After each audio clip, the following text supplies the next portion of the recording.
Here with an overview of the TSA program that I ran as promised. A word first before I start is I would not advise this program for anyone, not because it's not a good program, but because it was created for me. And so you may not need the level of volume that I'm using here, or you may respond to different programming. Additionally, the exercise choices were made specifically to work on some issues that I have and some weaknesses that I have. So this isn't some sort of magic template that you can just institute yourself and then have work.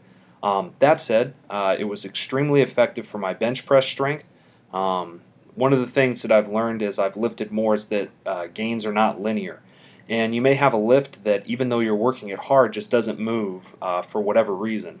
And it was during this training cycle that really my bench press increased a lot. So I was definitely happy about that, and it did work well for that. I attribute that to some of the weak point training, as well as it just being the time when my bench press was ready to go up. I also did gain some squat strength in this, though I would say that I did not have a lot of sumo deadlift progression, though that's just how it goes sometimes. Some lifts will stall out, and there's no real reason that you can figure out. You just keep on good programming, and things will start moving again eventually. That said, you'll notice that the days are organized with a squat, bench, deadlift, bench format up until the last week, in which case some of the deadlifting is dropped out. You'll also notice that further out, each of these weeks or each of these columns here of exercises, I would run this for 4 weeks, this for 4 weeks, and this for 4 weeks, using slightly more weight on the exercises week to week. And so this is 12 weeks worth of programming that is shown right here. That said, I started out with all conventional deadlift work. You see conventional deadlifting here, or stiff leg deadlift, or paused conventional deadlifts. And that continued until the last 4-week block where I was doing some sumo deadlifting. Likewise, you'll see that there is some speed work involved here, 8 sets of 3 or 8 sets of 2. And this would be kind of the lighter day, more for just working on form. Also, a lot of upper back assistance work with the assistance exercises. A lot of focus on some biceps or upper back with barbell rowing or hammer curls to deal with elbow pain from back squatting.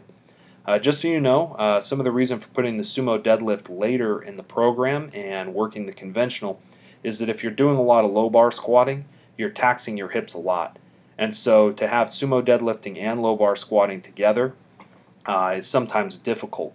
And so that's something that I'm still looking to in my own programming. But as I said before, it's not extremely complex. There's not a lot going on here. It's just higher volume leading to lower volume, with the intensity going from lower intensity to higher intensity. You'll see that pretty much 5x5s, 6x6s starting out, and numbers that are like that. Moving down to a lot of sets of 3, some singles, and just basic bread and butter of training here, with high volume going down through the program and intensity rising.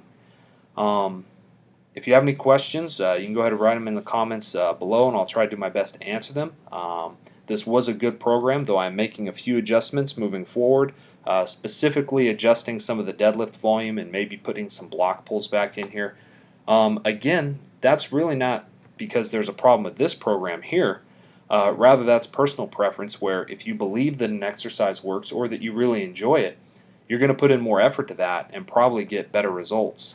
If you believe in a program and work hard at it, even if the program is suboptimal, you may get better results from it. Also, I'll note here these numbers. You see these 3 numbers at the bottom here of each of these columns. That represents the number of squat work reps, number of bench working reps, and number of deadlift working reps throughout the program. And if you look at those numbers, it's pretty easy to see how they decrease across the board. I did finish this up with a peaking plan, in which case assistance exercises were cut out, intensity was bumped up, and if you want to see exactly what that looked like, you can go back through and look at some of the videos that I made during that time. In any case, I hope wherever you're at, you're doing well. Blessings.